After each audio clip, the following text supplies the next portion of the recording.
Assalamualaikum warahmatullahi wabarakatuh. Saya Usmo Joansyah dari Prodi Teknik Listrik dengan NIM 2509-7. Saya akan membahas tentang arsitektur Internet of Things atau arsitektur IoT yang khususnya akan membandingkan antara model 3 lapis hingga model 7 lapis. Jadi akan saya jelaskan untuk lapisan-lapisannya sendiri. Jadi bagaimana perbedaannya dan kapan masing-masing model tersebut akan digunakan. Jadi saya akan masuk ke dalam model-modelnya tersebut. Jadi kita akan pahami dulu apa itu arsitektur IoT. Arsitektur IoT adalah kerangka kerja yang menggambarkan bagaimana komponen dalam sistem IoT seperti sensor, jaringan, dan aplikasi yang bekerja sama. Arsitektur ini menentukan bagaimana data mengalir dari perangkat fisik hingga ke pengguna akhir. Jadi mengapa arsitektur itu sendiri itu penting? Karena sistem IoT itu kompleks. Ada banyak perangkat yaitu dari protokol dan teknologi yang harus terintegrasi. Tanpa arsitektur itu jelas akan sulit karena sistem itu akan dikelola dengan sulit dikembangkan dan rentan terhadap masalah keamanan sendiri. Jadi para ahli mengembangkan beberapa model arsitektur. Yang paling sederhana adalah model 3 lapis dan yang paling kompleks hingga bisa mencapai di model 7 lapis. Jadi saya akan membahasnya satu persatu. Untuk model 3 lapis sendiri adalah model paling dasar dalam arsitektur IoT. Model ini terdiri dari lapisan pertama yaitu perception layer, yaitu lapisan persepsi.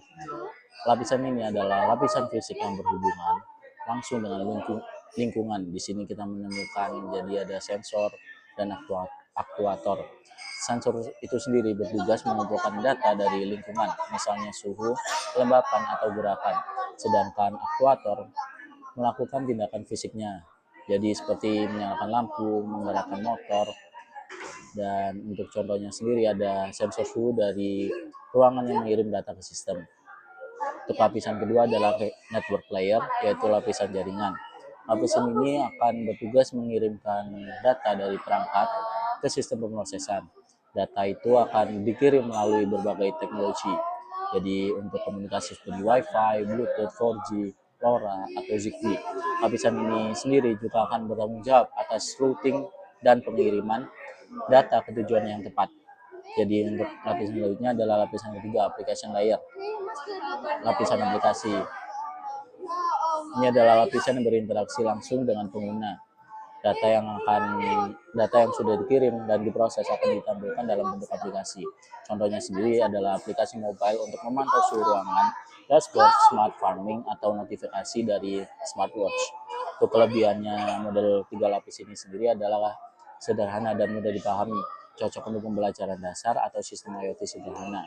Jadi kekurangannya sendiri tidak cukup detail. Untuk sistem yang kompleks tidak ada penjelasan tentang bagaimana data itu diproses di tengah jalan. Jadi bagaimana keamanan dikelola itu adalah atau bagaimana integrasi dengan sistem bisnis. Untuk model yang 4 adalah untuk model 4 lapis adalah pengembangan dari model 3 lapis. Model ini menambahkan satu lapisan tambahan. Untuk lapisan-lapisannya sendiri adalah lapisan yang pertama perception layer atau layer lapisan persepsi, yaitu sama seperti sebelumnya. Lapisan kedua adalah network layer, sama seperti sebelumnya sendiri, dan ketambahan dengan lapisan ketiga adalah middleware layer atau support layer. Layer ini adalah lapisan baru yang berfungsi sebagai perantara antara jaringan dan aplikasi. Tugasnya sendiri antara lain yang pertama adalah menyimpan data, sementara mengelola data dari berbagai sumber, memastikan perangkat dengan protokol berbeda yang bisa berkomunikasi, yaitu interoperabilitas. Untuk yang lainnya adalah menyediakan layanan seperti manajemen perangkat dan keamanan dasar. Nah, itu adalah lapisan ketiga, middleware. Untuk lapisan keempat sendiri adalah application layer, yaitu sama seperti sebelumnya. Dan dengan adanya middleware, aplikasi itu tidak perlu berurusan langsung dan kompleksitas perangkat keras. Ini membuat sistem lebih fleksibel dan mudah dikembangkan.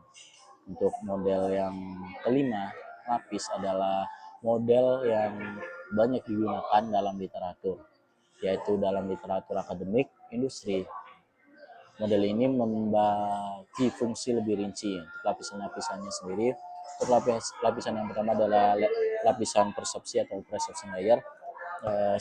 Tugasnya sama seperti sebelumnya, yaitu sensor dan aktuator. Dan untuk lapisan kedua adalah transport layer yang bertugas mengirim data dari perangkat ke sistem pemrosesan.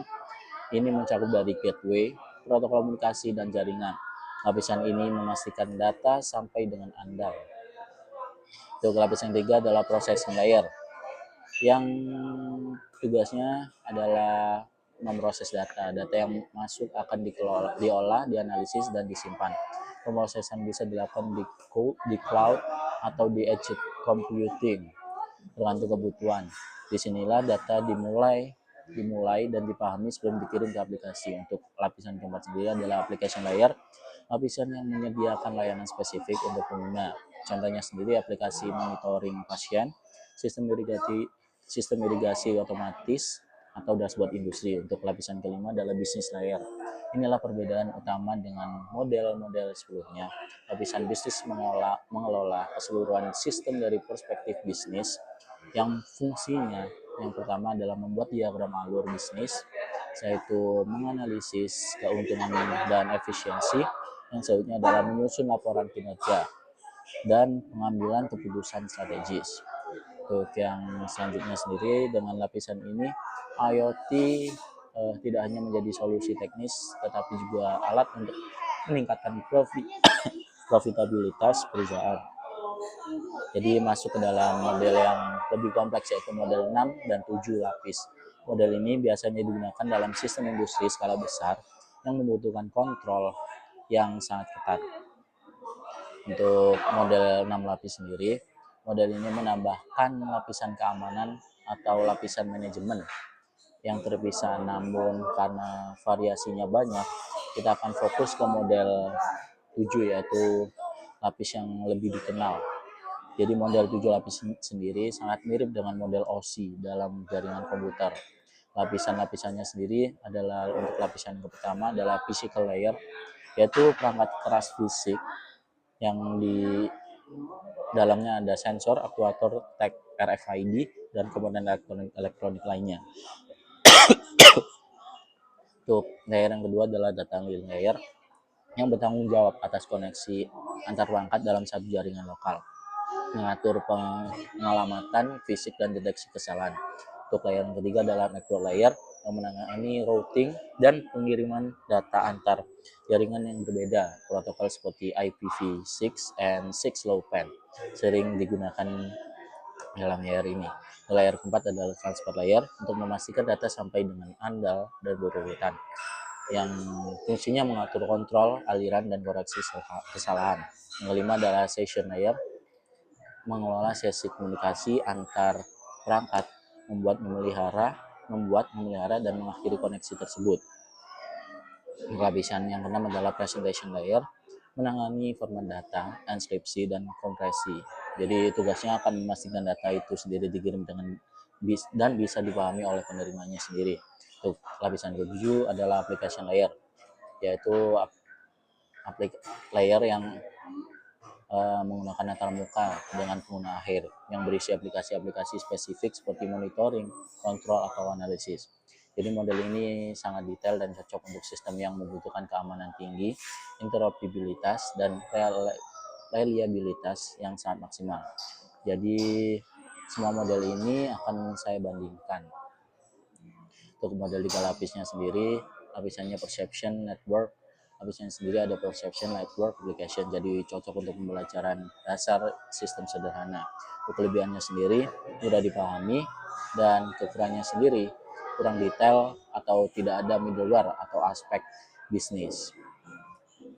Untuk model yang 4 lapis adalah ada lapisan perception network, middleware, application.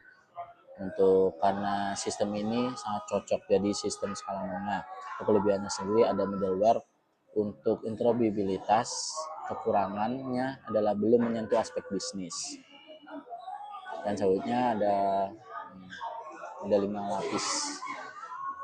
Untuk lapisan